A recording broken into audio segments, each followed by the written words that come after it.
For patients in my surgery, it has been incredibly emancipating because so many of them come and say, there's nothing I can do for my little girl or my husband or whatever.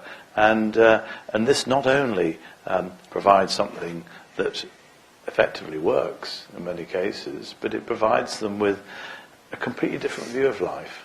That it's about things that they can do actively for each other, but also very much in line with the Johrei thinking, it's about giving and receiving.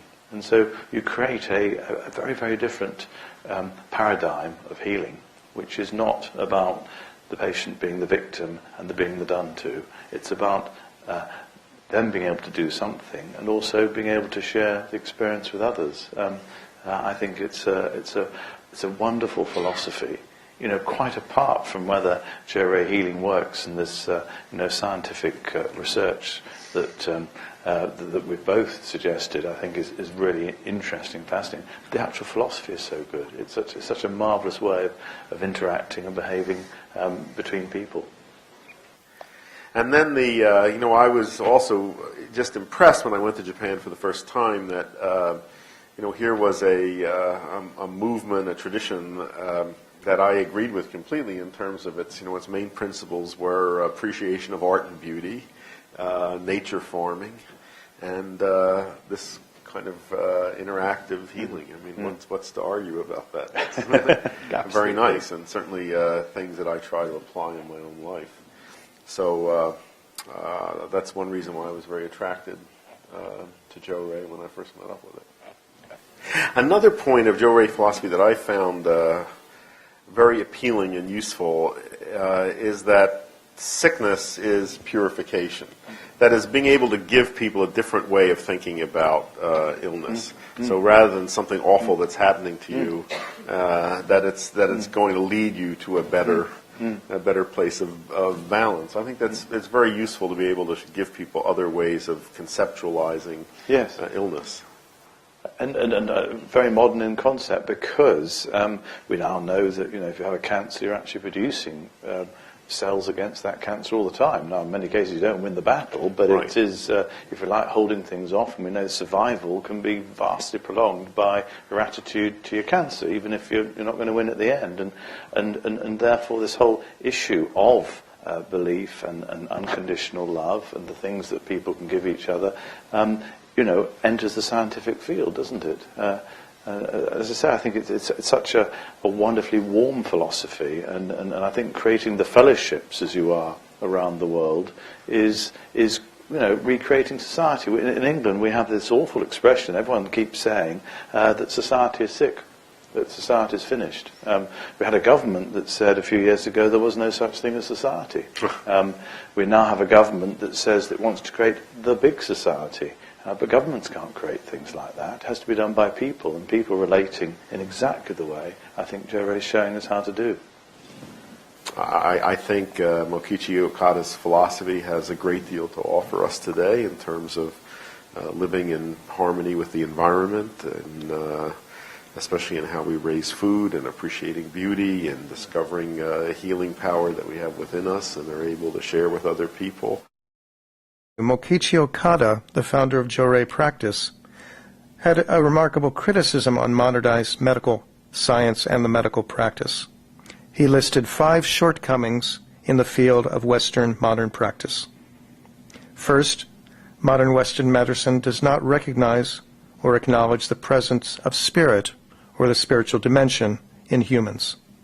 And second, modern Western medicine does not acknowledge the ability to heal oneself, that is, to allow the state of homeostasis to occur.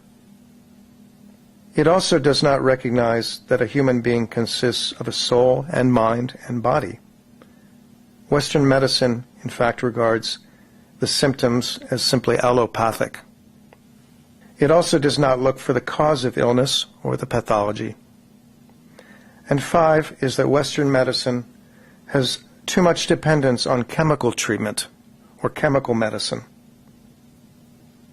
Mokichi Okada's defining and critique of Western medicine seems to have much in common with what you are sharing today. I think that's completely consistent with the philosophy of integrative medicine. It's the same, exactly the same. And in regard to that last point, I often ask when I teach physicians or medical students, or to general audience as well, I often ask the question, how did we get into the mindset that the only legitimate way to treat illness is by giving drugs? And that's a very interesting question to ask. Where did that come from? The word, medicine has become synonymous with drugs. We talk about giving medicine, taking medicine. That's not what the word originally meant. The word medicine comes from an ancient Indo-Iranian root that means something like thoughtful action to establish order. And it also gives us meditate and measure. How did thoughtful action come to equate with giving and taking drugs? I mean, obviously by giving and taking a lot of drugs over history. I quite agree, and I think he's ahead of his time, wasn't he? Really, Makishi Okada. Absolutely. And just as you described medicine, if you look at the Greek for doctor, the original meaning was teacher. It wasn't giver of pills. Right. It was someone who teaches and explains. And I think I love the bit about patients. Being able to heal themselves. We are self-organizing beings, but on so many levels. We know on one level a placebo will work because we think a tablet's going to work, but another level we can change our lives by changing our diet, changing our mindset with mind-body techniques or whatever. And that really should be what we're doing in our surgeries or our rooms when we're seeing patients. We shouldn't simply be saying it's either a drug or a referral to specialists. We should be actually beginning to treat people again, and more than treating them, we should be helping them to be able to treat themselves. I think you're right, it does require a little bit more time than the average consultation. I mean, I only have 10 minutes of time, but I do have the advantage of seeing patients for an average of 11 or 12 years before they move elsewhere. I think if we could encapsulate what Makishi Okada says and put it in the brains of every doctor, nurse and therapist in the country, considerably improve the care patients get and reduce the amount that we spend on health. Well, I think what you're interested in doing is spreading Makishi Okada's philosophy, which is a very powerful philosophy. Actually, I had not read his criticisms of Western medicine before. I think I'm amazed at how they're very spot on. So I think to acquaint other people with his teachings is very important, very worth doing, and that doesn't have to be in a religious context. No. And I think, provided you keep it, look at Brazil, for instance. You've got an enormous membership in Brazil, and I think that's because Johrei has totally adapted to the culture of Brazil, which is a very different temperament from Japan or England or even America. Very passionate, very Latin temperament. And Johrei has become a very passionate Latin concept in Brazil. Quite different from Japan. I can almost, and yet I think most people, Johrei people in Japan, would appreciate that Johrei in Brazil has been a great success. So I think build upon that success and let it create in different countries according to those cultures. I think the most difficult thing for you in Johrei sometimes is because you need a seed, and that seed is often the Japanese interpreters going to a country, and the important thing is to get your local. I think in commercial terms, is it called product leaders or something like that? Who your credible people joining Johrei and therefore spreading the word amongst, if you like, their own culture.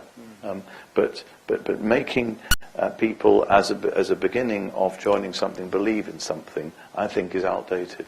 Sometimes.